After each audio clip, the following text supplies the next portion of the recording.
Hello everyone, welcome to my channel. तो आज का एडिटोरियल एनालिसिस में आपका स्वागत है। तो आज हम लोग 13 जून का जो है एडिटोरियल एनालिसिस करने वाले हैं। तो पहला टॉपिक हम लोग का है FCRA बिल के ऊपर, expanding state control over civil society. और इसका वीडियो पोस्ट करके ये जो आर्टिकल है, ठीक है, इसको आप अच्छे से पढ़ सकते हो। उसके बाद आज का ओवरव्यू देख लेते हैं इस आर्टिकल का। इस एडिटोरियल का ये है कि जो FCRA है, इसका फुल फॉर्म है फॉरेन कंट्रीब्यूशन रेगुलेशन अमेंडमेंट, ठीक है। वो बिल 2026 में आया था। तो it has spark debate over the balance between national security जो है और सिविल लिबर्टीज़ जो है, इसके बीच में जो डिबेट हो रहा है उसके ऊपर डिबेट स्पार्क किया है। जो प्रॉब्लम है उसके ऊपर बैलेंसिंग का प्रॉब्लम है।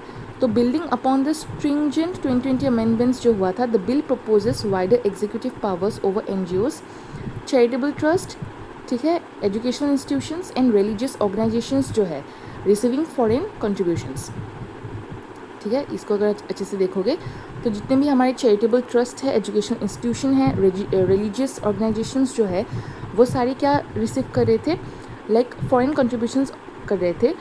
यही बिल का मतलब प्रपोजल था, ठीक है। जो NGOs के ऊपर मतलब वो आप पावर एग्जीक्यूट करने की कोशिश, तो shift from regulation to executive control, actually ये था। तो अगर आप इस पोस्टर को देखो तो इसमें अच्छे से दिया है कि यहाँ पे एग्जीक्यूटिव डोमिनेंस किस तरीके से मतलब आया है। तो इवोल्यूशन ऑफ कंट्रोल का यहाँ पे दिया गया है। द 2020 जो फाउंडेशन ऑफ सेंट्रलाइजेशन हुआ था, फिर shift from regulation to direct control का जो 2026 बिल है वो रिप्लेस करता है जो एग्जिस्टिंग हम लोग का एसेट है management with expanded executive authority का। देन द 2026 जो रेगुलेटरी हम लोग का हैज़र्ड्स है, जैसे सेक्शन 14B का जो ऑटोमेटिक रजिस्ट्रेशन कैसेशन है, उसके बाद वीकेंड इंस्टीट्यूशनल सेफगार्ड्स, ठीक है, उसके बाद टारगेटेड इंस्टीट्यूशनल एक्सपेंशन, तो इन सब के बारे में यहाँ पे दिया है। तो एसेट वेस्टिंग एंड कन्फिस्टिकेशन पावर जो है वो क्या हो सकता है, तो सेक्शन 16A जो है, it provides that upon cancellation, surrender and deemed cassation, all foreign funded assets automatically vest in a government designated authority. Okay, second point है कि एसेट्स में इंक्लूड क्या क्या आ सकता है, लैंड, बिल्डिंग्स, फिर आपका व्हीकल्स, ठीक है, इक्विपमेंट्स, उसके बाद अनस्पेंड जो फंड्स है वो सब।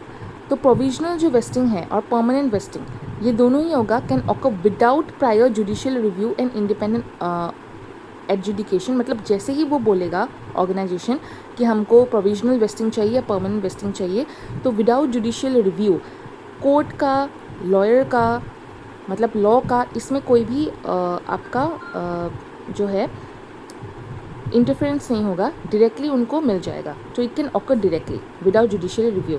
सो जो सेल प्रोसीड्स है, ओके, जो सेल प्रोसीड्स है वो आपका कंसोलिडेटेड जो फंड होता है ऑफ इंडिया, वहाँ से क्रेडिट किया जाएगा, raising concerns over defect to confiscation, ठीक है।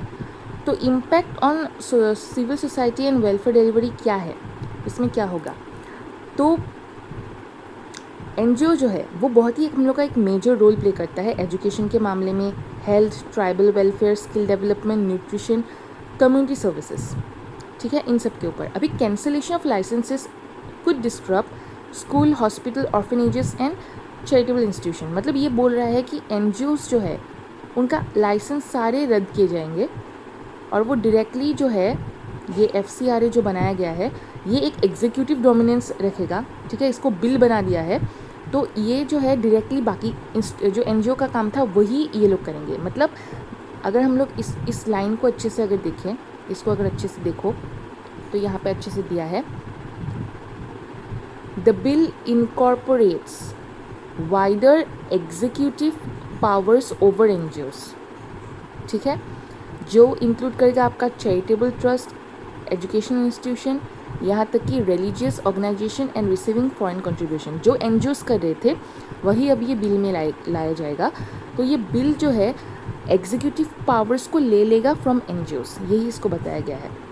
तो इससे क्या हो जाएगा, NGOs का वैल्यू जो है वो गायब हो जाएगा, उनका लाइसेंसेस रद्द किया जाएगा अगर ये बिल आ गया तो। The article notes that nearly 22,000 FCRA licenses were cancelled between 2014 to 2026. ठीक है। तो सिविल सोसाइटी जो ऑर्गेनाइजेशन है reportedly generate large scale employment and volunteer engagement making them important socio economic actors, ठीक है, जो एनजीओ में काम करते हैं। अभी माइनॉरिटी इंस्टीट्यूशन अकाउंटेबिलिटी कंसर्न क्या क्या आएगा कि जो Christian and minority run institution होते हैं, ठीक है, they are seen as particularly vulnerable due to dependence on foreign donation. अब प्रोसीड्यूरल डिले और कंप्लायंस लैप्स अगर होता है then it could expose long established institutions to take over. तो स्टेट का जो टेक ओवर होगा वो आ जाएगा उसमें, ठीक है, अगर लॉन्ग टर्म आपका लैप्सेस रहा तो, कंप्लायंस लैप्सेस रहा तो। The bill abolishes section 22 which currently governs disposal of assets to defunct organisation, और लैक ऑफ ट्रांसपेरेंसी आएगा in cancellation decision and limited appeal mechanism raise accountability concern. तो ये problem आ रही है बिल की वजह से। अब कॉन्स्टिट्यूशनल एंड डेमोक्रेटिक जो इम्प्लीकेशंस है वो क्या हो सकता है कि आपका जो क्रिटिक है वो आर्ग्यू कर रहा है दैट पब्लिक इंटरेस्ट जो है, द वैग पब्लिक इंटरेस्ट स्टैंडर्ड में chill freedom of association and civic participation, ठीक है। तो क्या क्या हो सकता है इसमें, आपका जो बिल है वो रेजेस कंसर्न कर रहा है टू आर्टिकल 14, 19, 1C, 25, 26, 29, 30 और 300A। ये आर्टिकल का प्रॉब्लम वो कंसर्न लेके आया है। So the concentration of powers in the executive may undermine institutional autonomy and constitutional freedom. तो अगर हम लोग एग्जीक्यूटिव कर दे तो जो इंस्टीट्यूशनल ऑटोनॉमी, जो फ्रीडम था, कॉन्स्टिट्यूशनल जो फ्रीडम था वो गायब हो जाएगा, क्योंकि वो सारे सेंट्रलाइज्ड हो जाएंगे, गवर्नमेंट ही उसको रखेगी, ठीक है, क्योंकि वो सब एनजीओ नॉन गवर्नमेंट था, तो उसको गवर्नमेंट रिलेटेड करने की कोशिश कर रहे हैं। तो the debate highlights the need to balance national security with due process, judicial oversight and protection of civil society. तो इससे क्या क्वेश्चन आ सकता है ये आप देखते हैं कि आपका जो ये मेंस का क्वेश्चन ऐसा आ सकता है जो आपको लिखना है, critically examine the implication of foreign contribution regulation amendment L, जो FCRA आया है, ठीक है, FCRA का bill. So on the civil society organization in India, how can national security concern be balanced with constitutional freedom and institutional autonomy? तो इसके ऊपर जो हम लोग ने डिस्कस किया उसी को आपको अपने भाषा में अच्छे से डिटेल में लिखना है, क्योंकि इसको आपको थिंक करना है देन इसको इंक करना है, ठीक है। और ये जो कुछ छोटे छोटे क्वेश्चन है इसके ऊपर। तो सेकेंड जो हम लोग का टॉपिक है आज का वो है implementation complete but workers still vulnerable. तो ये इसका आर्टिकल है, आप पढ़ सकते हो। तो ओवरव्यू अगर हम इसका देखते हैं तो ये है कि with the notification of rules for all 4 labour codes जो मई में हुआ था in India, it has completed the implementation framework for labour law reforms initiated in 2019-20 में आया था। However, trade unions and labor experts argue that the rules fail to address several contentious provisions, leaving significant gaps in worker protection, social security and collective bargaining rights. Okay तो अगर fix term employment का अगर देखते हैं हम लोग, fix term employment and regulatory gaps, तो industrial relations जो कोड 2020 है formally institutionalised fix term employment दे दिया है इन लोगों ने, ठीक है।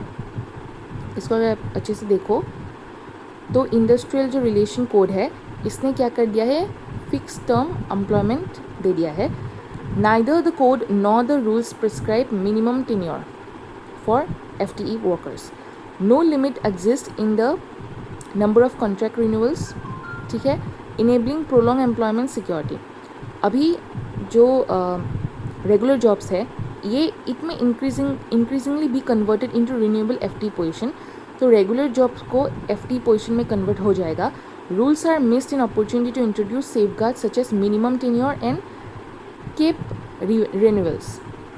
तो इसको हम जो है ये वाला और ये वाला, ये टर्म्स इम्पॉर्टेंट है।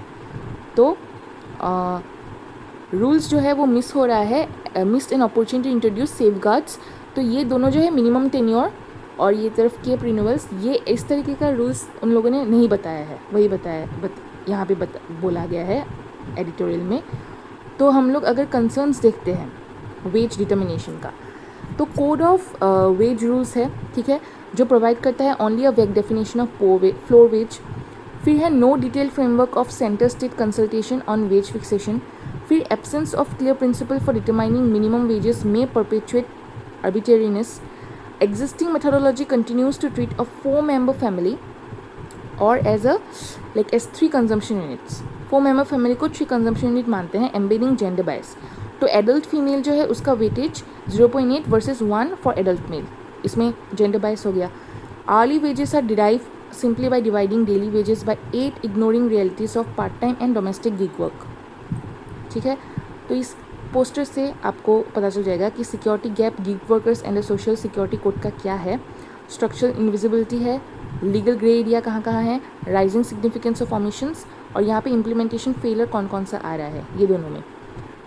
अभी trade unions and collective bargaining अगर देखें तो recognition of trade unions require होगा at least 30% membership under the industrial relationship rules. यहाँ तक रजिस्ट्रेशन जो है डज नॉट गारंटी रिकॉग्निशन. ठीक है, स्मॉलर एंड न्यूली फॉर्म जो यूनियंस है it may struggle to meet the threshold, ये प्रॉब्लम हो रहा है. The provision may further weaken already declining collective bargaining power. उसके बाद रूल्स ऑल्सो लैक क्लैरिटी. ठीक है, it lack clarity regarding engagement and renewable fix term employees. अभी occupational का अगर देखते हैं हम लोग, ऑक्यूपेशनल जो सेफ्टी वगैरह है, मिसिंग वर्कर सेफगार्ड्स वगैरह, तो इसमें अगर देखें तो occupational safety and health working जो कंडीशंस वगैरह है, ठीक है, हमारा रूल्स वगैरह, उसमें ये प्रोवाइड ब्रॉडली सेफ्टी स्टैंडर्ड. तो ऑक्यूपेशन स्पेसिफिक वेलफेयर मेजर्स जो है including housing, medical facilities for plantation workers and it remain absent. ये याद रखो, इट रिमेन एब्सेंट. ओके, इसको इस तरीके से देखो, प्लांटेशन वर्कर का, और यहाँ तक जो है आपका हाउसिंग एंड मेडिकल फैसिलिटीज़ भी एब्सेंट है. Rules not clearly specify activities where contract labours may be engage. Contractual labours का कुछ बोला नहीं गया. No clear distinction between core and non core activity, और एम्बिग्विटी जो है it may encourage greater informalisation and misuse of contract labour. तो ये इसका मिसयूज़ किया जा सकता है, यही इसमें बताया गया है. जो ये एक इम्पॉर्टेंट पॉइंट है, इसको मैं अलग कलर से दे देती हूँ ताकि डिस्टिंक्ट हो. ओके, अभी इससे किस तरीके का क्वेश्चन आ सकता है वो देखते हैं कि ये है मेंस का क्वेश्चन, जैसा 15 मार्क्स का ये आ सकता है. उसके साथ PYQ में 2024 में 15 मार्क्स का ये क्वेश्चन आ चुका है लेबर कोड्स के ऊपर. तो ये आपको देखना है, जहाँ पे आपको मेरिट्स एंड डीमेरिट्स के ऊपर डिस्कस करने बोला है. ये कुछ छोटे छोटे क्वेश्चन है, इसको आपको देखना है ताकि कंसेप्ट क्लियर हो. तो आज के लिए बस इतना ही. फॉलो करिए सीरीज़ के कंटिन्यूएशन को देखने के लिए. हम लोग कल मिलते हैं. Thank you.